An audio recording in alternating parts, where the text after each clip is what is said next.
From the Library of Congress in Washington, D.C.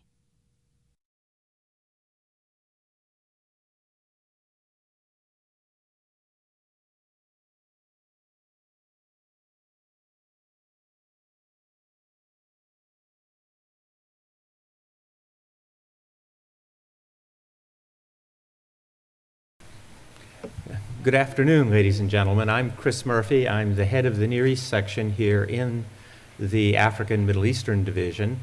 And on behalf of the staff of the division, and particularly our chief, Dr. Mary Jane Deeb, I wish you all welcome to one of our continuing noontime lectures. The African Middle Eastern Division has responsibility for building the collection and providing reference about some 77 countries, I think it is. The division has three sections: the African section, whose focus is on sub-Saharan Africa; the Hebraic section, whose focus is on Hebraica and Judaica worldwide; and the Near East section, of which I'm head. The Near East section is responsible for developing the collections from and about the Arab world, Turkey and Iranian Central Asia, Iran, the Caucasus, and the Muslims in Russia and the Balkans. To that end, we have in the section reference librarians and area specialists whose primary responsibilities are two. One, to develop the collection, to see that the library acquires the materials, not only books, but in all formats, needed for the Congress in its work, the federal bureaucracy in its work, and the international scholarly public. Also, people who come here to do research have access to our specialists, and I invite you all who have research projects to please come to this reading room and consult the specialist and reference librarians, as I'm sure they can assist you and make your research projects flow easier. These noontime lectures are part of a further task that we have in this division, which is to make known the cultures of the areas for which we are responsible. And to that end, we have these lectures throughout the year. And now I'm going to ask Dr. Muhammad Salhi, one of the Arab area specialists in the section, to please come forward and introduce today's speaker. Muhammad.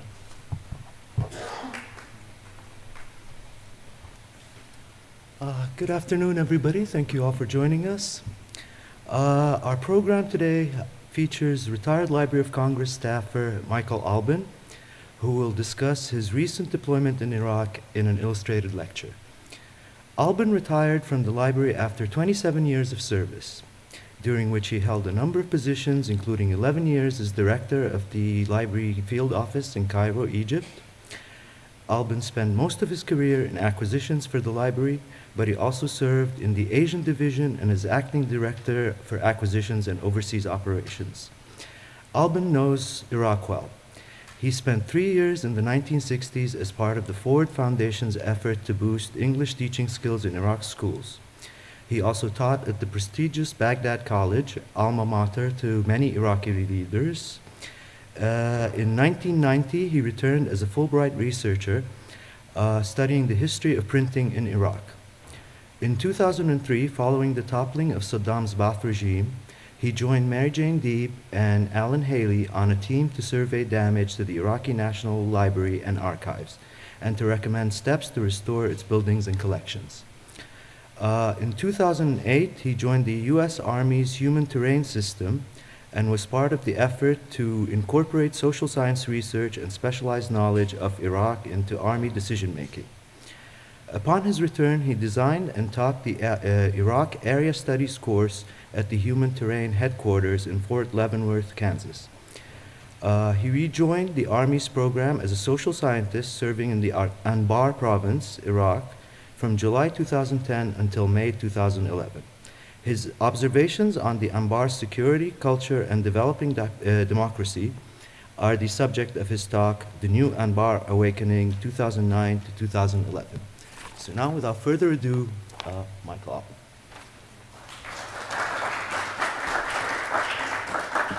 Thank you, Mohammed. Can everybody hear? Oops. There we are. This is a kind of the map of Iraq and the map of Anbar province. And this will be the overall outline of the talk that I'll give today. I'll be covering people and places, security, civic myths and their antidotes, making a living and commerce and business in Anbar, culture, and my own conclusions. As Mohammed said, I was a part of the Human Terrain System team in Iraq, and I am very fortunate to be joined today by several of my colleagues from Ramadi, Anbar province, Iraq. Let me go back and throw that map up there. Several of us are here today as we cycle out of Anbar into what's next for us in our careers. I don't have much of a career left anymore, but some of the younger folks do. I want to mention, I'll make my own career, thank you very much. I want to mention at the outset that any comments and opinions I express today are my own and not those of my former employers, the Library of Congress or the Department of the Army.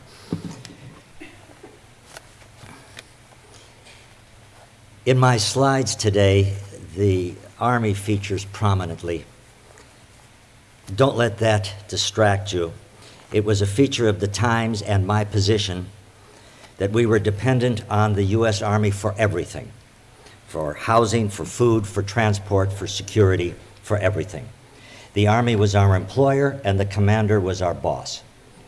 Without the Army, we would not have had access to Anbar and its culture. We developed a close relationship with our unit.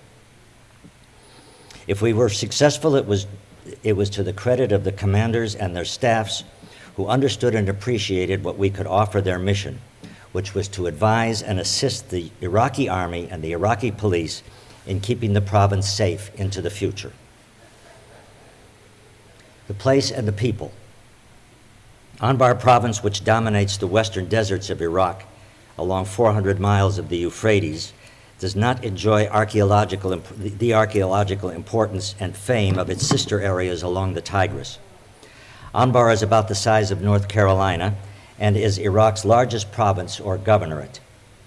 Fallujah, probably the largest city along with Ramadi, can boast to having been the site of the first Abbasid capital founded by Abu Abbas al-Saffah before his son Mansur built the permanent capital in Baghdad.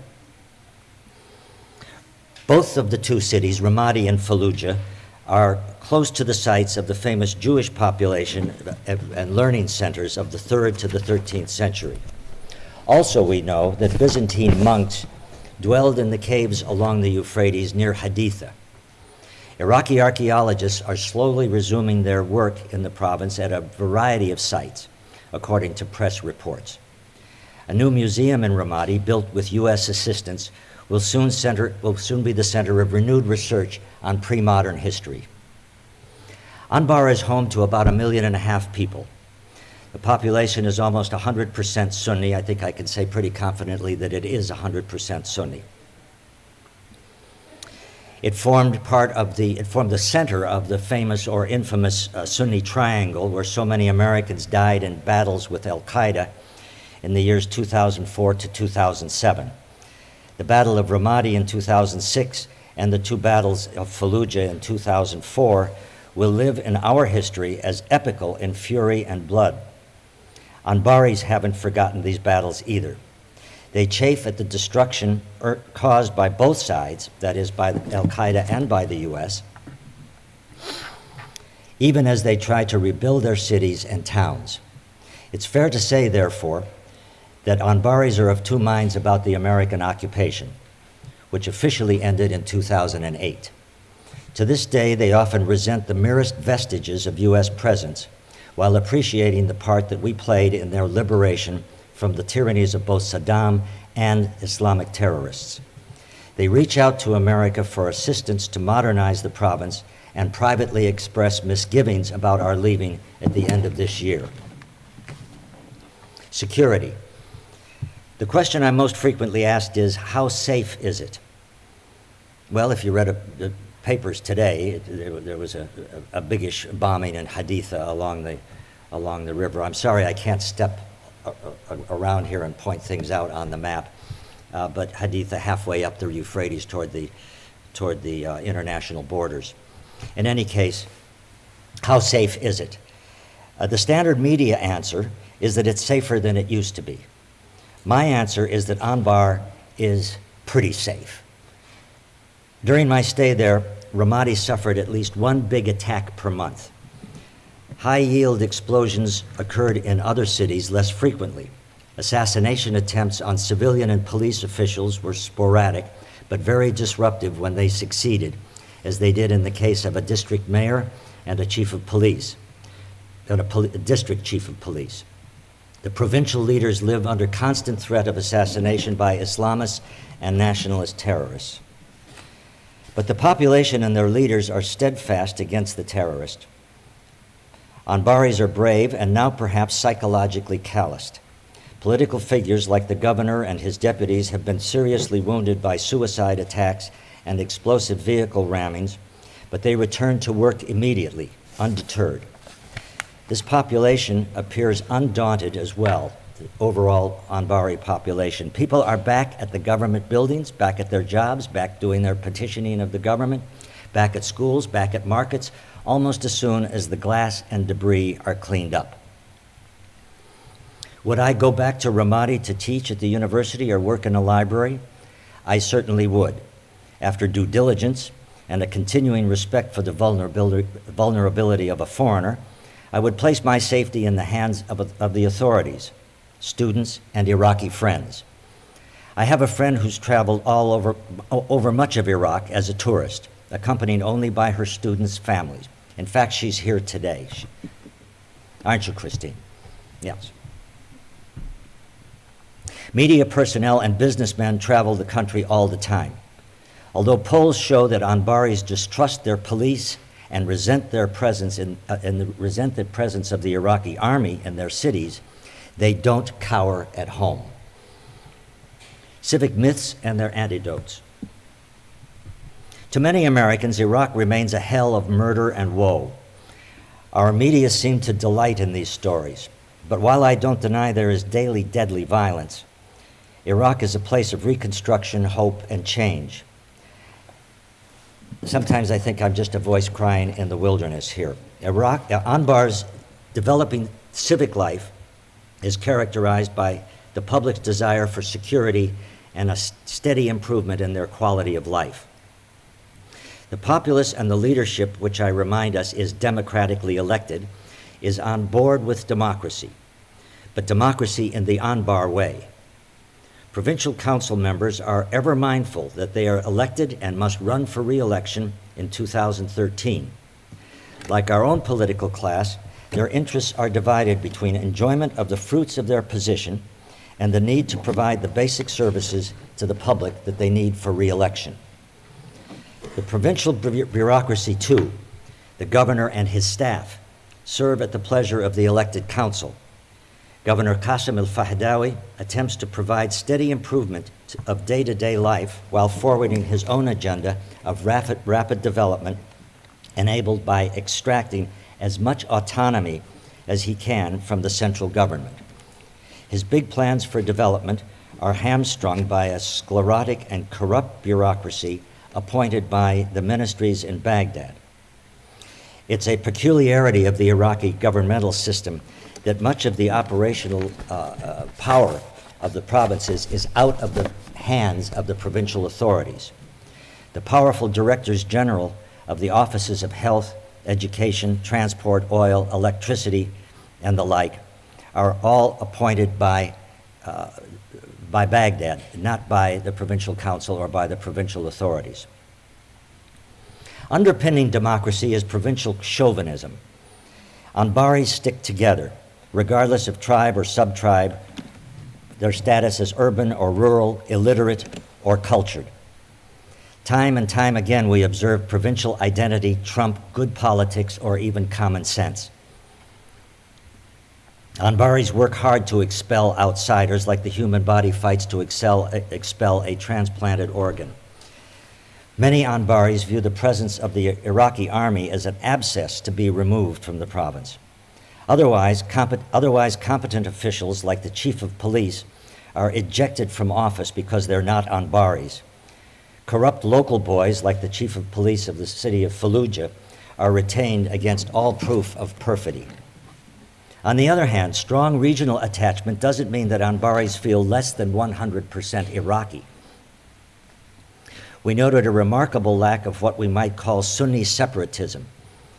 It wasn't a surprise to us to see the province hang together against the claims to its territory by neighboring Karbala province, home to the holiest shrine of the Shia world.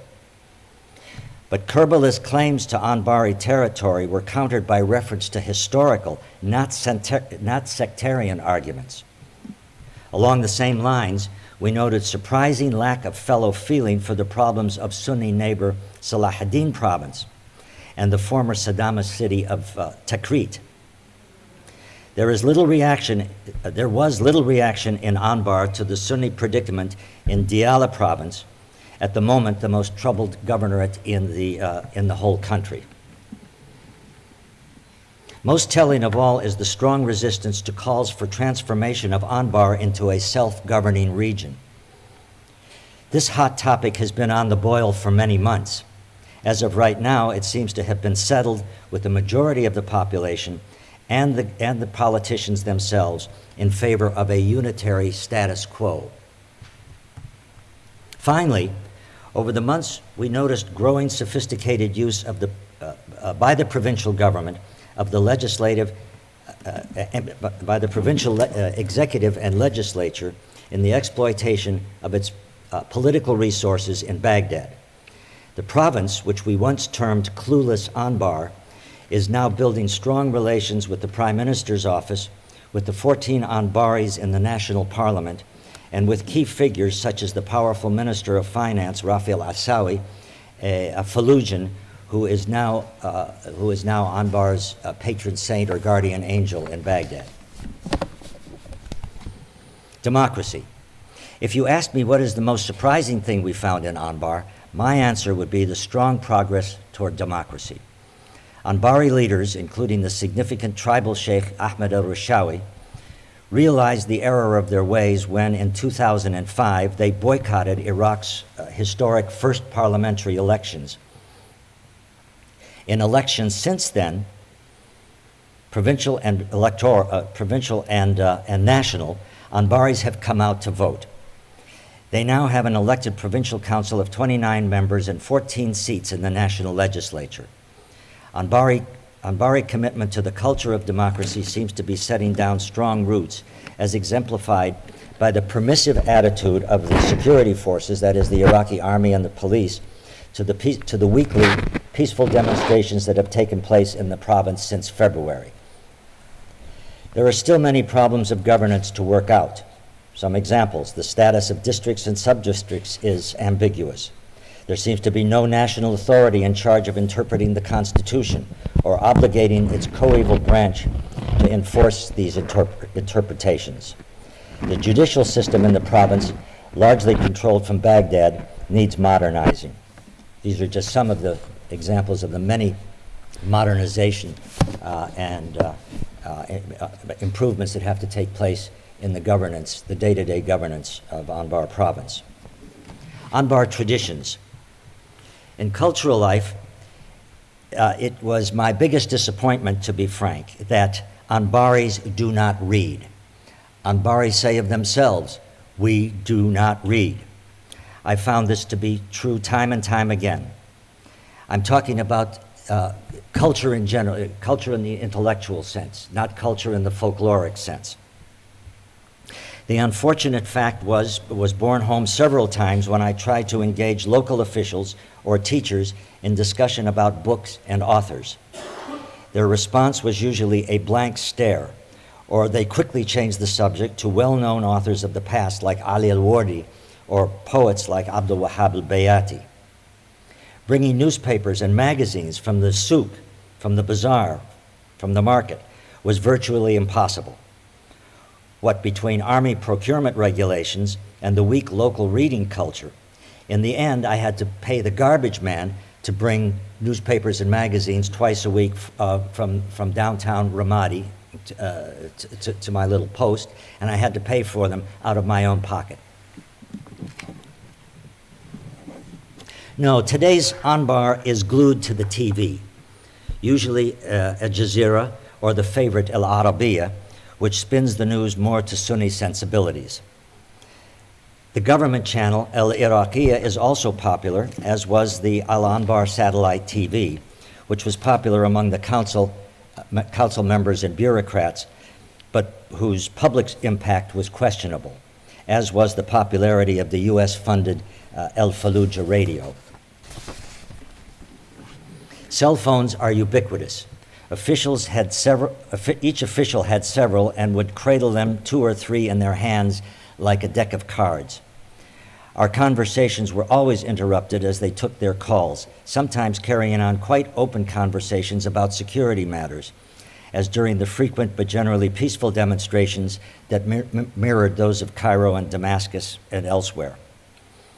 Use of the now famous social media is negligible, both at the provincial and national levels, in comparison to what we read about its use in Egypt.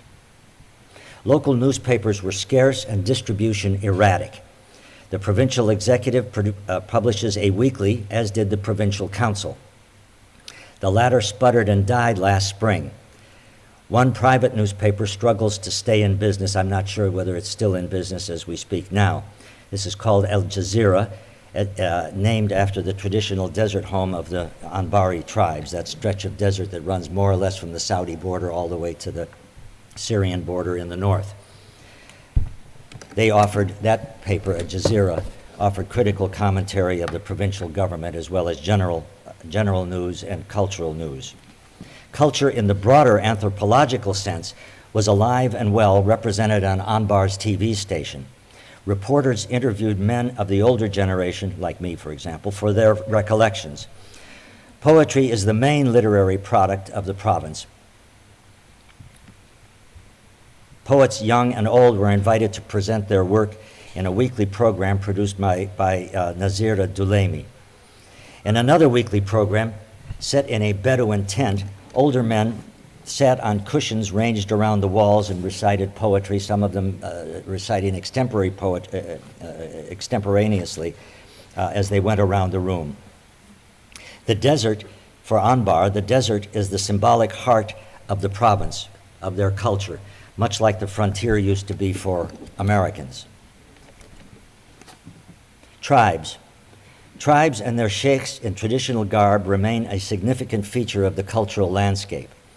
They represent the ancient tradition of Anbar, reaching to the time of the Islamic conquests and the Islamization of the Middle East in the 7th century.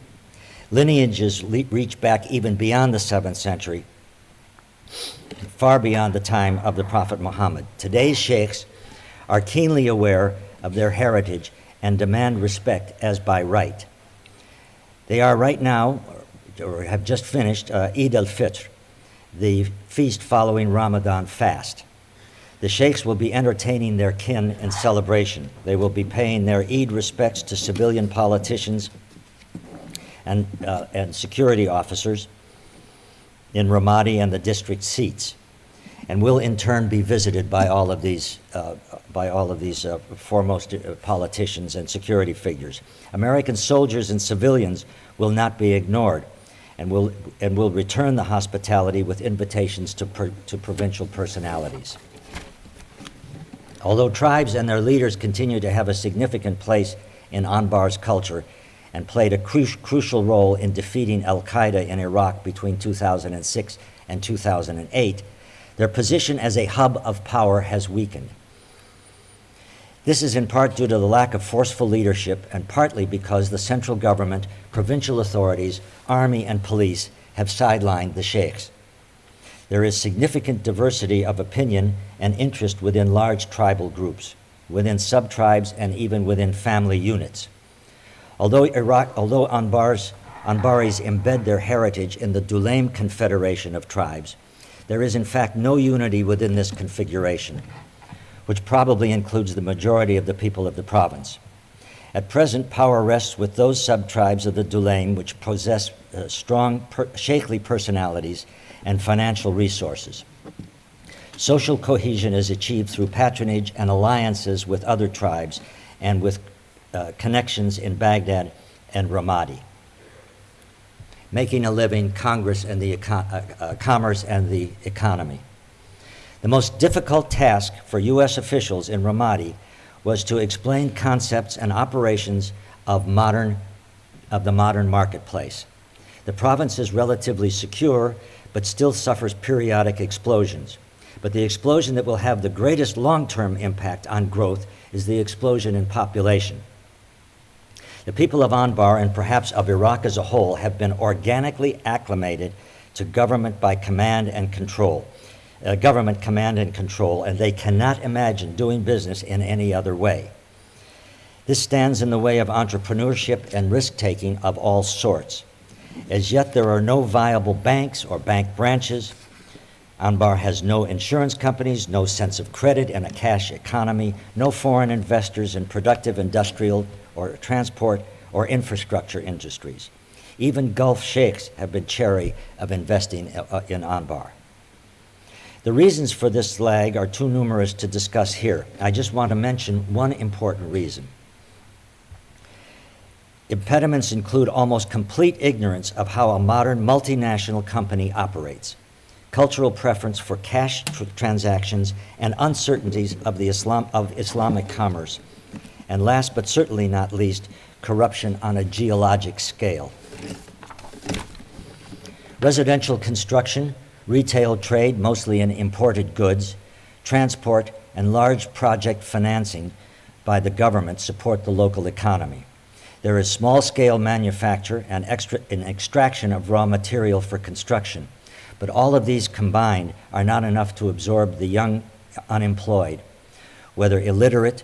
My estimation of illiteracy in the province is about 30%. Nor can the economy absorb all of those who carry high school or university diplomas. The usual career path has not changed in decades. The matriculated youth seeks work in the government, where he will stay for the rest of his life or her life. Still, 30%, my estimate, of the male population of the province is unemployed or underemployed. The figure is probably even higher, and there are people here who could probably correct me along those lines. If building the foundation of basic democratic procedures is underway, I am sorry to say that plans are not even in incubation for a free and entrepreneurial economy, at least in my observation. Several factors set the drag on forward progress. As I mentioned, the culture of dependency has long and tenacious roots, going back perhaps to tribal traditions of leadership and patronage. This is not to say that the sheikhs are paramount in the new Anbar. Far from it.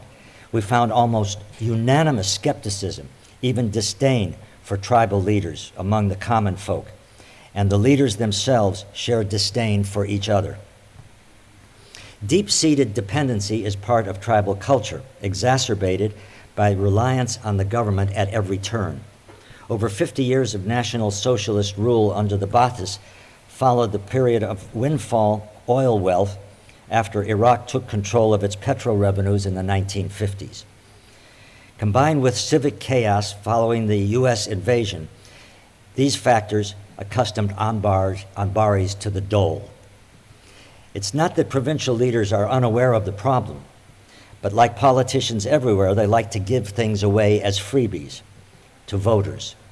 So they pass out free food, attend grand openings of government-funded projects, and preserve their prerogatives through tangled regulations that stimulate a bribe with each required signature. Some groups are being formed to promote small industrial projects and revitalize agriculture to reduce importation of practically everything you eat, wear, watch, or drive. One of the two deputy governors has been aggressive in promoting a business council of zealous young believers in private, even foreign investment. These small efforts have been financed largely by USAID under its Tijara program. U.S. officials claim super success with the super amounts of money they've spent. But it is my observation that they have not generated the entrepreneurial mindset nor viable institutions like banking and insurance to underpin private investment. Tourism is negligible except for the people who pass through the province on the way to Saudi Arabia during the Hajj season. This differs from the neighboring provinces of Najaf and Karbala, which welcome millions of religious tourists, that is to say pilgrims, every year to the Shia holy sites and generate billions of dollars for the local economies, for the economies of those two provinces. Oh, sure, if you're in the construction business or own dozers or dump trucks, you can get in on the reconstruction contracts. But if you're a single individual with an innovative idea, you'll be stymied by corrupt officials and just plain red tape. When the riches of the natural gas field in the west of the province open up, there will be quick and effortless prosperity that parallels the rich Shia and Kurdish provinces elsewhere in the country. But this is in effect found money, and like inherited wealth, will not grow from imagination and hard work. I should point out that these remarks on industry and trade are often at variance with the USAID market survey that was published in 2010, which is cited on that little bibliographic list in your handout. The conclusions cited in the report, while based on survey data, often fails to take into account the cultural and systemic impediments to economic takeoff, which I have just mentioned. On the other hand, surveys such as these help to set a floor under our understanding about the human condition of the province. Pitfalls in using these numbers and polling figures in general are discussed by Kirk Johnson in his excellent article, also on your reading list. So my conclusion: I'm optimistic for three reasons. First, the fortitude of the people of Anbar is inspiring. They may be foolhardy, you say, and this may be true, but consider that today's random violence is different in kind from the ordered mayhem of the Saddam regime. Anbaris, like other Iraqis, sent their men to death in the 8-year war with Iran in the 1980s and the travesty of the invasion of Kuwait. They suffered the same decline of education, health, and all public services during the UN embargo of the 1990s. All other Iraqis suffered the same way. And of course, they watched their own hometowns become battlefields. These people are tough and determined to rebuild. Second is the government and its democratic foundation. Unlike Bahrain or Syria, there is homogeneity of population and identity on which to build a stable provincial administration. The retail and construction economy is developing rapidly, and traditional religious and tribal leaders seem to be encouraging of democratic government. The upheavals of the Arab Spring have bypassed Anbar so far. Since February, the demonstrations and protests have been muted and largely dominated by personal agendas and have not fueled mass protests. Fallujah apart, the province must be considered stable with the main focus on development. Third, the financial prosperity will soon be theirs. The mineral wealth of the province is vast and completely untapped. Schools are being built and rebuilt at a rapid rate. The university is graduating hundreds of students each year, most of whom find jobs in the public sector, but many, especially the engineers, will find opportunity with private construction companies. All one has to do to be convinced of the coming prosperity is to look out the window of the vehicle to remark on the rapidly expanding construction in the city. The government's plans for new cities and infrastructure construction, while considered fantasies by some, will absorb the graduating classes in design, engineering, construction, law, administration, and agriculture. In the end, Anbaris face a transition which I hope will include a great deal of American attention and assistance. U.S. civilian specialists will exit the province this month or have already done so.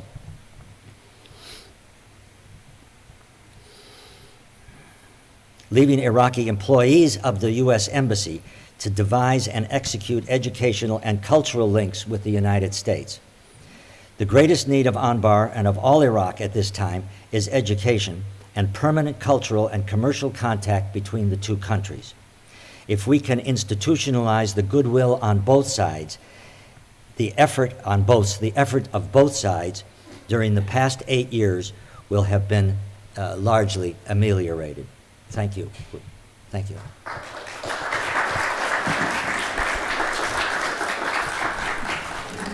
Now we'll turn to some pictures, if I may. And if anybody has questions or comments during the pictures or after the pictures, please pipe up, especially those who have returned with me from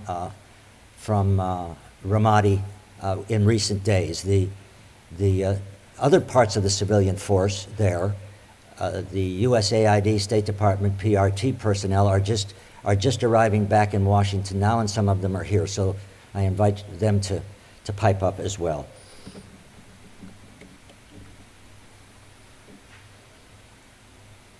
The slides will follow more or less the outline here.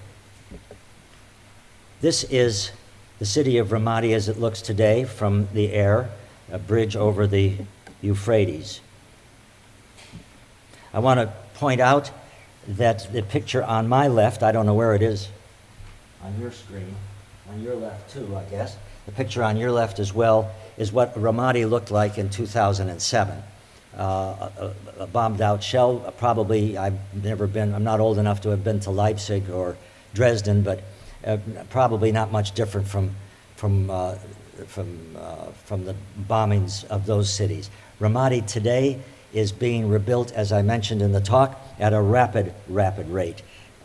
Local investment from the national government, and injection of large amounts of money from the U.S.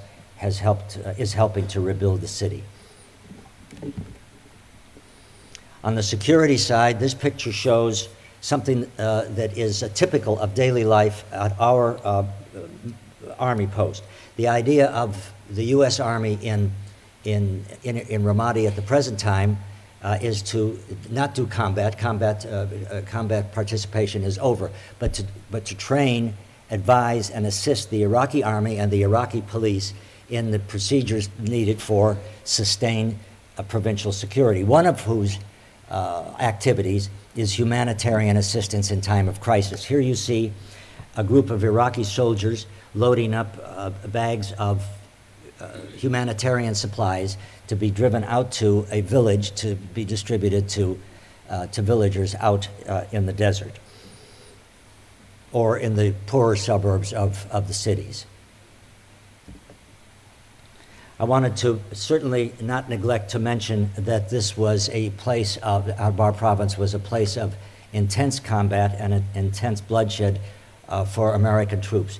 This picture was taken at El Asad Air Base in the battalion headquarters there, and this is a list of the soldiers and Marines who died in Anbar province between 2003 and 2008. Ramadi looks a lot less kinetic, as the Army likes to say, a lot less.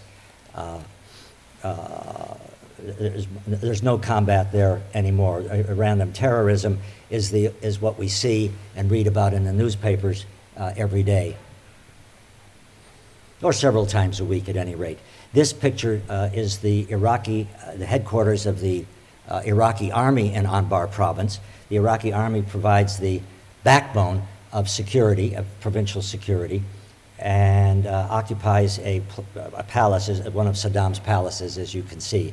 There's a U.S. Army element there advising and assisting the Iraqi division that has its headquarters there. Security cooperation runs bilaterally and multilaterally. On the left, we see the Iraqi Army Division Commander holding a press conference with the Iraqi Provincial Police Commander. Public media outreach is one of the things, along with humanitarian assistance, one of the elements of the new strategy to modernize the Iraqi security forces. So although the Iraqi authorities, the generals, the colonels, the police commanders, meet frequently with the press, they don't meet as frequently as probably they should, but the attempt is being made to get their side of the story out. On the right, you see multilateral press conference. I think unfortunately, the picture is too small to show all the details, but the U.S. division commander is there. The Iraqi division commander is there. The provincial police chief is there. The provincial governor and deputy governor is there, as is the principal sheikh of the province, Ahmed Abu Risha. They're conducting a press conference after an incident in which there was enough embarrassment to go around to all the security forces combined. So they were there to sort of put out the fire. The press, by the way, along with the provincial council, is extremely active, vital, vigorous. It's not that the provincial press is particularly mature, but there are representatives at big news conferences like this, at big events from Baghdad, and sometimes from the international media such as Al Arabiya and Al Jazeera that cover Anbar in a quite professional way. Part of the advise and assist mission of our unit was to obviously train Iraqi police forces. Here is a group of Iraqi policemen being trained in how to enter a building without knocking on the door. And on the right is a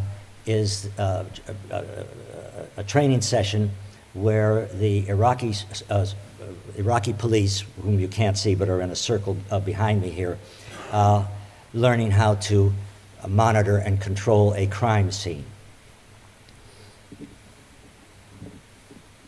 Civic myths and antidotes. This particular picture shows the new headquarters of the Provincial Council.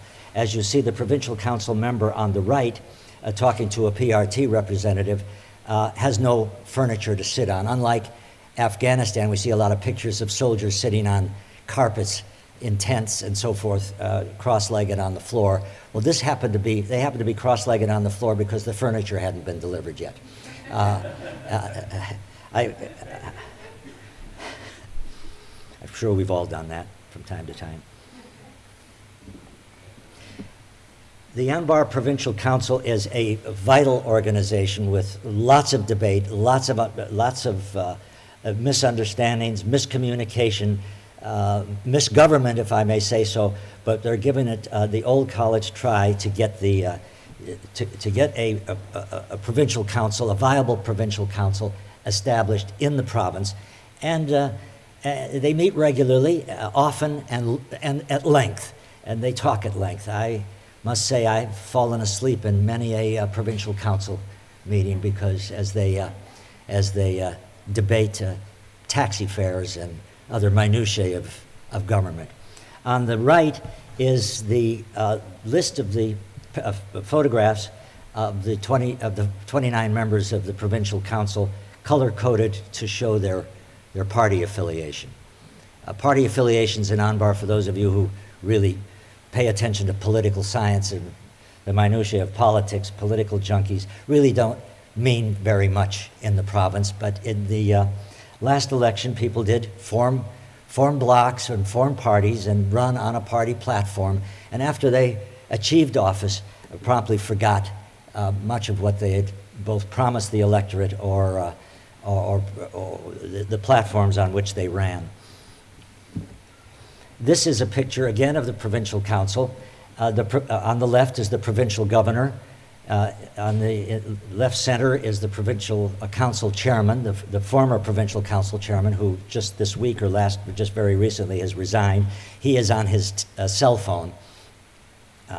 The deputy provincial council chairman and the provincial chief of police. He was the fellow I referred to in the talk who was not an Anbar, quite competent man, very competent professional man, but because he was not an Anbari, was was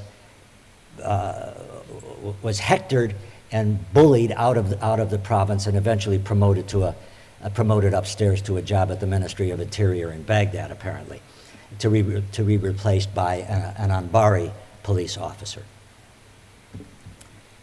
This is an ordinary meeting of the Provincial Council, just sort of a day-to-day meeting. Their weekly sessions were scheduled for Tuesday afternoon, and this is a typical Tuesday afternoon meeting. The council had 14 members. The people at the table, of course, just except for the chairman himself or vice chairman, just take seats randomly wherever they find a place. So it's not necessarily that the people at the front table are more important than the people sitting back in the audience. This is one of the provincial council members taking notes at a provincial meeting. I took the picture through the shoulders of two other council members in one of the few moments where I was actually awake. As I mentioned, democracy and security go together. The Iraqi security forces, the provincial police and the Iraqi army, go to great pains to inject themselves into community activities.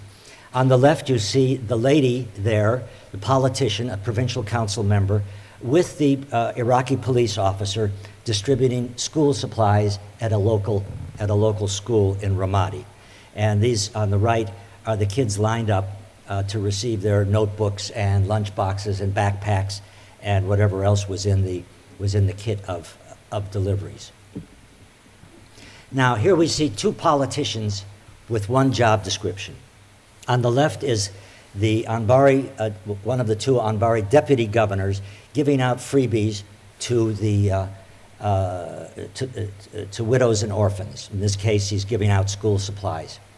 On the right, we see an American politico, the governor of Rhode Island, cutting the ribbon on a freebie, a bike path in this case, in the state of Rhode Island. What is happening, what is being generated in Anbar is very familiar, basically very familiar to those of us in the United States. And I put this picture up simply to demonstrate that Anbar is not the command autocracy or dictatorship that it used to be. Making a living, these pictures demonstrate the variety of ways Anbaris support themselves. Because of the strictures of what is called by the Army force protection, my partners and I were very limited in the way we could circulate in the province. So I took pictures of commercial activity, construction activity, and other kinds of goings-on from the Anbari TV rather than having had the chance to get out and talk to people very much on the street. I couldn't talk to the cat driver there because I couldn't get out and visit. Similarly, the bazaars, the souks are full of products. I personally never had the opportunity to go to a bazaar, so I had to take a picture of the produce souk and the clothing souk in Fallujah in this case. On the left is produce, almost all of it, except maybe the dates, imported from neighboring countries. On the right, the clothing, almost all of it imported from neighboring countries or from China. Poor Iraq doesn't have any production of day-to-day comestibles or wearables. The industry is at a terrible state of disarray and disformation. Now, we've all heard about the widespread corruption in the country. I can't speak for other provinces, but in Anbar, I think significant efforts and heartfelt efforts are being made to clean up the way government contracts are announced and awarded and paid for. These two slides demonstrate the transparency of the effort to make the contracting process transparent. A contractor places his bids in a transparent box. The announcements are made on a bulletin board for all to see. People can pass through the courthouse, the main, what would be the equivalent of our courthouse, and see construction projects announced on the bulletin board. Then they place their bids in these bins. This is an election bin, but it's very similar to the transparent bin that they use for contracts. And thank you very much, Josh, for that picture. You may recognize it.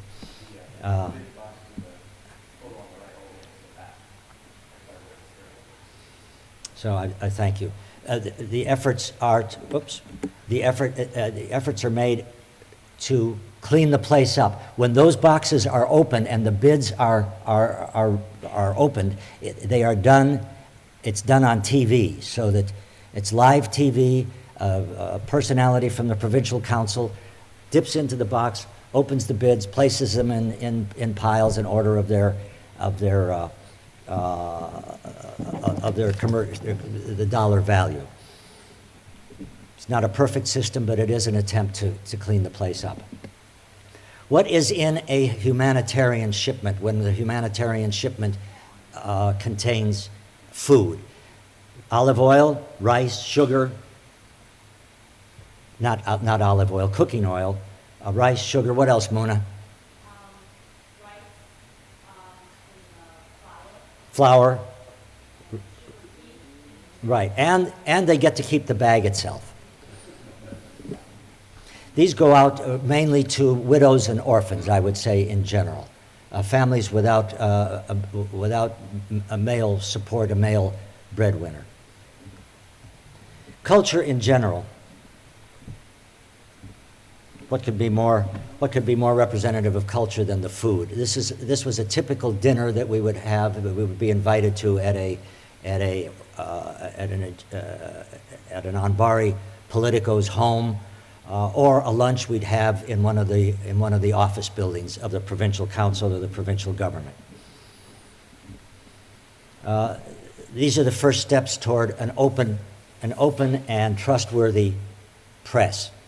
Anbar TV is largely funded, or at least it was launched with money from the U.S. government, and has done a reasonably good job of programming with up-to-date programs, perhaps twice a day, maybe 3 times a day. Nothing was ever exactly scheduled, but they had scheduled coverage of Anbari events, sandwiched between Egyptian dramas and Roadrunner cartoons. On the right is the provincial newspaper, the gestation of which was paid for by USAID money. It's still in business, and it gives the populace, the reading populace, the interested populace, insight into the minutes of the provincial council meetings, general economic news from the province. Here again, the new provincial governor, the new provincial police chief on the left is having a news conference with the head sheikh of the province, the head of the Sunni endowment, the Sunni Waqf, as it's called, on the occasion of the presentation of 300 Qurans to the Iraqi police force. The Qurans, by the way, were paid for by the U.S. government in a deal I never could quite figure out. Education and culture. Here, a State Department official on the far right addresses a meeting of librarians, the public librarians from several public libraries upriver, and from one of the faculties of the university at Anbar.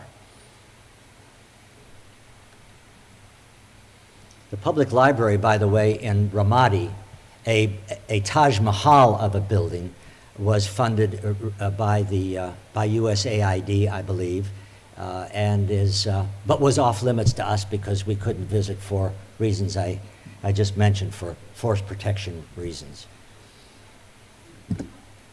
This is some of the Islamic, I don't want to say propaganda, some of the Islamic publications. Was there a question?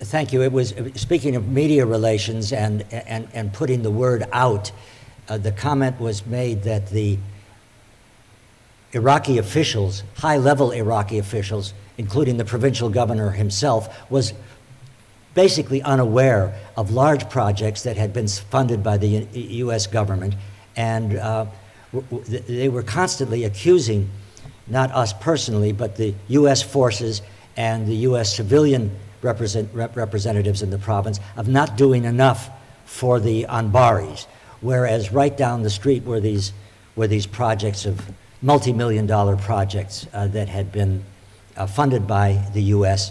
but went unremarked because the word hadn't been put out among the Anbaris.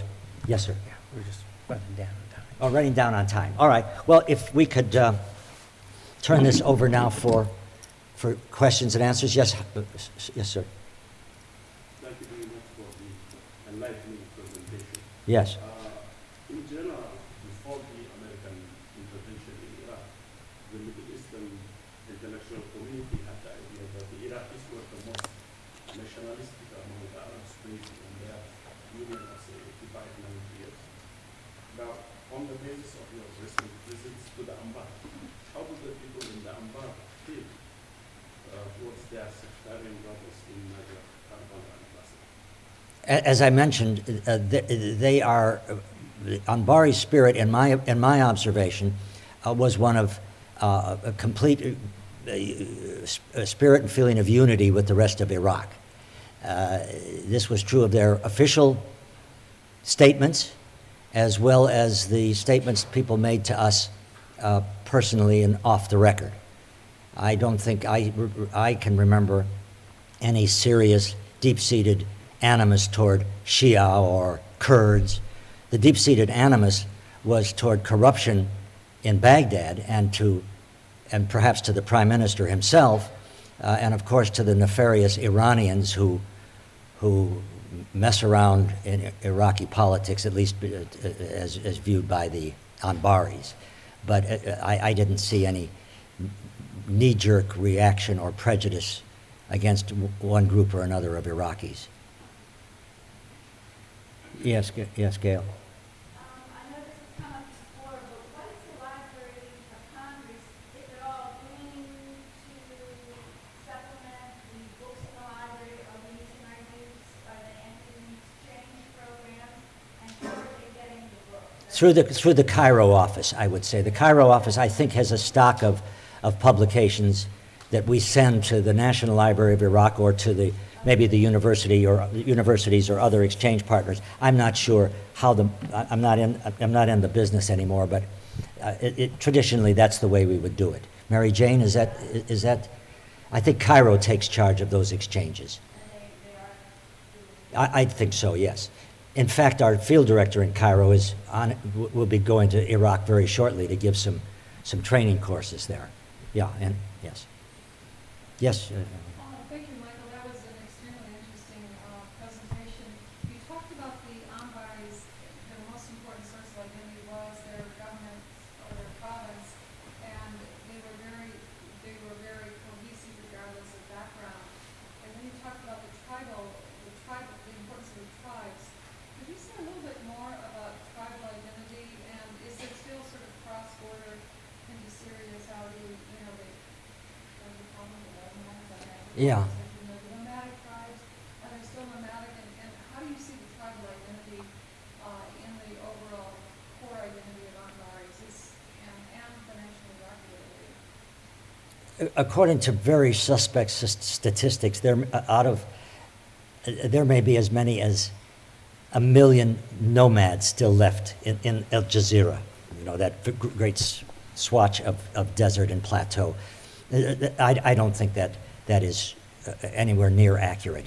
I mean, the entire population of the province is said to be 1.5 million. And Fallujah and Ramadi alone, those two cities constitute nearly 1 million people. So the figures about nomadism we can just disregard them. No one knows. Travel across borders, Syria, Jordan, Saudi Arabia, and cross borders within Iraq, internal borders. It still takes place, but people drive, people go on the Hajj, people invest in Jordanian business, people have summer places in Beirut. Do they encamp in Beirut? All the sub-tribes? No, I think that sort of cohesion is a thing of the past. Now, correct me if I'm wrong, Adam, Josh, Mona, Christine, but I don't see that traditional, at least among the middle classes, and everybody aspires to be a middle class person among the middle class tribes. They're largely urbanized.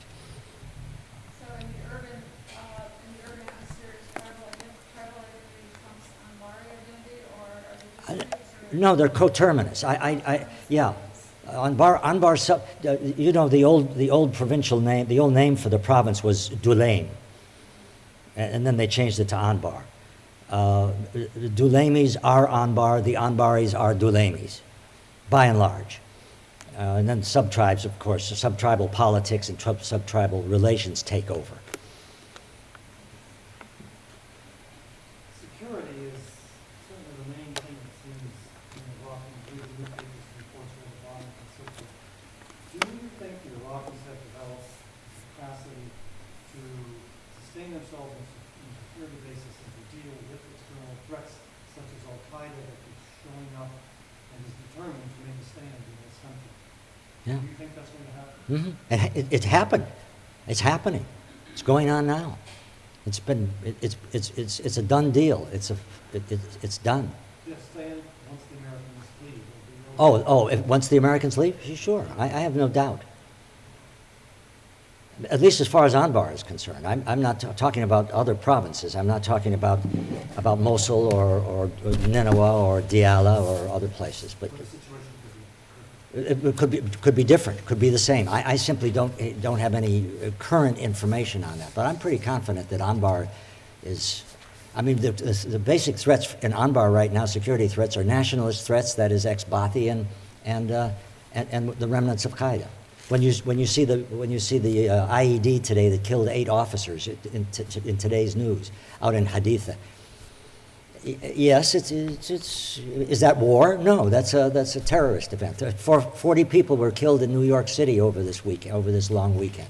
Is that a civil war? No, it's crime, and that's what they've got in Anbar. Thank you very much, everybody.